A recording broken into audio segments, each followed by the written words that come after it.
Hi ಇದು Friday mini vlog. ಶಾಪಲ್ಲಿ ಒಂದು ಪ್ರಿಂಟರ್ ಹಾಳಾಗ್ಬಿಟ್ಟಿತ್ತು, ಅದನ್ನ ರಿಪೇರ್ ಮಾಡಿಸ್ಲಿಕ್ಕೆ ಕೊಟ್ಟಿದ್ದು. ಅವ್ರು ಒಂದು 2 ದಿನ ಟೈಮ್ ತಗೊಂಡು ಇದು ರೆಡಿ ಆಗೋದು ಡೌಟು ಅಂತ ಹೇಳಿದ್ರು. ಸರಿ ಇನ್ನೇನ್ ಮಾಡೋದು ಅಂತ ಹೇಳ್ಬಿಟ್ಟು SP ರೋಡ್ಗೆ ಹೋಗಿ ಒಂದು ಹೊಸ ಪ್ರಿಂಟರ್ನೇ ತಗೊಂಡು ಬಂದು. ಇಲ್ಲೇನು ಅಂದ್ರೆ ಆನ್ಲೈನ್ಗಿಂತ ಸ್ವಲ್ಪ ಕಡಿಮೆ ಬೆಲೆಗೆ ಸಿಗುತ್ತೆ.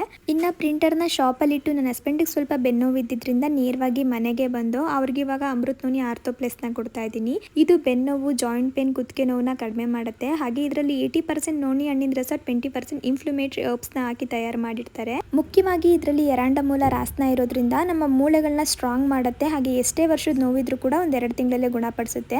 ಅದರಲ್ಲೂ ಇವಾಗಂತೂ ಚಳಿಗಾಲ ಇರೋದ್ರಿಂದ ಸಾಮಾನ್ಯವಾಗಿ ವಯಸ್ಸಾದವ್ರಿಗೆ ಬೋನ್ಸ್ ಪೇನ್ ಬರ್ತಿರುತ್ತೆ. ಅವ್ರಿಗೆ ಇದೊಂದು ಬೆಸ್ಟ್ ಪ್ರಾಡಕ್ಟ್ ಅಂತಾನೆ ಹೇಳ್ತೀನಿ. ಪ್ರಾಡಕ್ಟ್ ಬೇಕು ಅನ್ನಂಗಿದ್ರೆ ಸ್ಕ್ರೀನ್ ಮೇಲೆ ಡಾಕ್ಟರ್ ನಂಬರ್ ಕೊಟ್ಟಿರ್ತೀನಿ, ಕನ್ಸಲ್ಟೇಷನ್ ಪಡ್ಕೊಳ್ಳಿ. ಇನ್ನು ಇವತ್ತು ನಾವು ಹೊರಗಡೆ ಓಡಾಡ್ಕೊಂಡು ಬಂದಿದ್ದರಿಂದ ಅಡುಗೆ ಮಾಡ್ಲಿಕ್ಕೂ ಕೂಡ ಅಷ್ಟೊಂದು ಇಂಟ್ರೆಸ್ಟ್ ಇರಲಿಲ್ಲ. ಹಾಗಾಗಿ ಸಿಂಪಲ್ ಆಗಿ ಓಟ್ಸ್ ಮತ್ತೆ ಬನಾನಾ ಹಾಕಿ ಪ್ಯಾನ್ ಕೇಕ್ನ ಮಾಡಿದ್ದೆ. ಅದ್ರ ಜೊತೆಗೆ ಮನೇಲಿ ಸ್ಟ್ರಾಬೆರಿ ಮಿಕ್ಕೋಗ್ಬಿಟ್ಟಿತ್ತು, ಅದನ್ನೇ ಬಳಸ್ಕೊಂಡು ಸ್ವಲ್ಪ ಸಿರಪ್ ತರ ಕೂಡ ಮಾಡಿಕೊಟ್ಟೆ.